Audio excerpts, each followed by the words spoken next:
Olá, pessoal! Nessa aula nós vamos falar um pouco mais sobre talvez uma das principais dúvidas relacionadas a diabetes e exercício. Qual a glicemia ideal para se iniciar o exercício? Qual a faixa de segurança minha glicemia deve estar para que eu possa me exercitar sem me preocupar com hipo ou com hiperglicemias? Bom, vamos começar entendendo o que seria uma faixa de segurança. Uma faixa de segurança seria aquela glicemia que está dentro da sua faixa-alvo, ou seja, uma glicemia ali próxima. Algumas pessoas têm essa faixa-alvo um pouco mais elevadas ou um pouco mais baixas, mas seria uma faixa-alvo próxima de 90 a 150. Essa talvez seja a média da maioria das pessoas. O objetivo principal é tentar manter a glicemia dentro dessa faixa. Quanto mais tempo você se manter dentro dessa sua faixa-alvo, e lembrando mais uma vez, ela pode ser menor que isso ou até um pouco maior, isso vai da individualidade do seu tratamento, mas quanto mais tempo você conseguir se manter dentro dessa faixa-alvo, melhor para o controle, para a gestão do diabetes e para que você possa evitar complicações.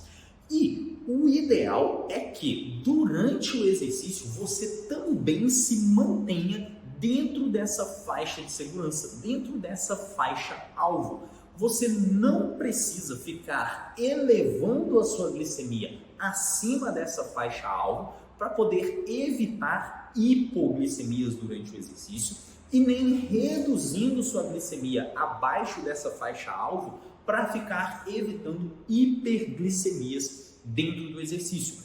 Então, a faixa de segurança para se exercitar é a mesma que a sua faixa-alvo ao longo do dia. O ideal é que sua glicemia se mantenha ali. O que irá fazer com que você tenha um maior risco ou não de hipo ou de hiperglicemias durante o exercício é as estratégias utilizadas, adotadas para poder se exercitar. Vamos usar exemplos práticos.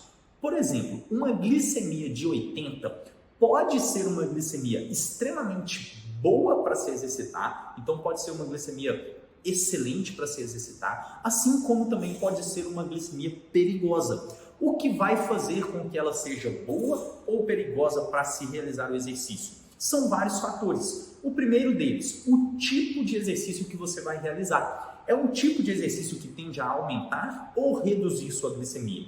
Bom, se é um tipo de exercício que tende a reduzir a sua glicemia e você já está com uma glicemia de 80, isso pode fazer com que esse 80 seja perigoso, seja ruim.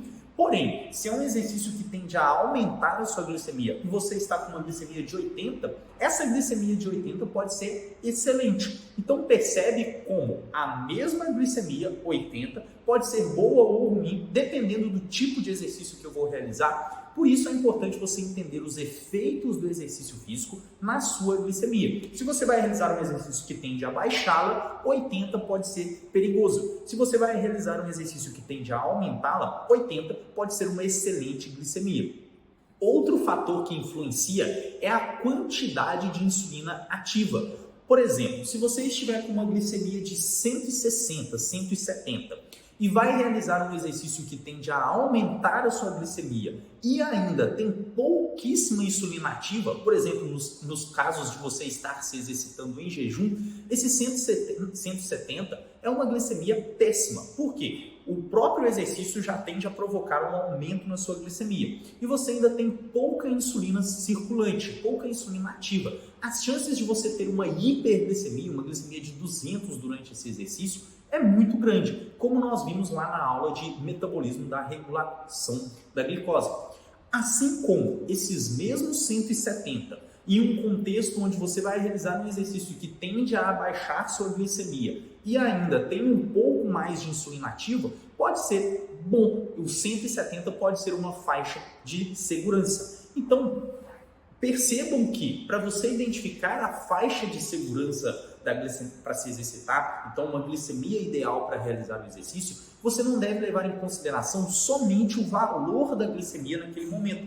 Você deve levar em consideração o tipo de exercício que você vai realizar, os efeitos desse exercício na sua glicemia, assim como a quantidade de insulina ativa, a quantidade de insulina circulante e também a sua última refeição. Quando foi a última vez que você comeu e qual foi a composição dessa refeição? Por quê? Voltando lá no exemplo da glicemia de 80, se você acabou de fazer um lanche, digamos um pré-treino, com uma quantidade ali de 30, 40 gramas de carboidrato e dentro de 30 minutos vai realizar o exercício físico, veja que uma glicemia de 80 combinada com essa alimentação, por mais que seja um exercício que tende a reduzir a sua glicemia, pode não ser uma glicemia tão ruim. Por quê? A alimentação, o pré-treino, vai cobrir essa redução causada pelo exercício. Então isso pode ser uma glicemia boa para se exercitar, se você tiver comido um pré-treino e talvez não tenha feito aí o bolos de correção, o bolos de refeição.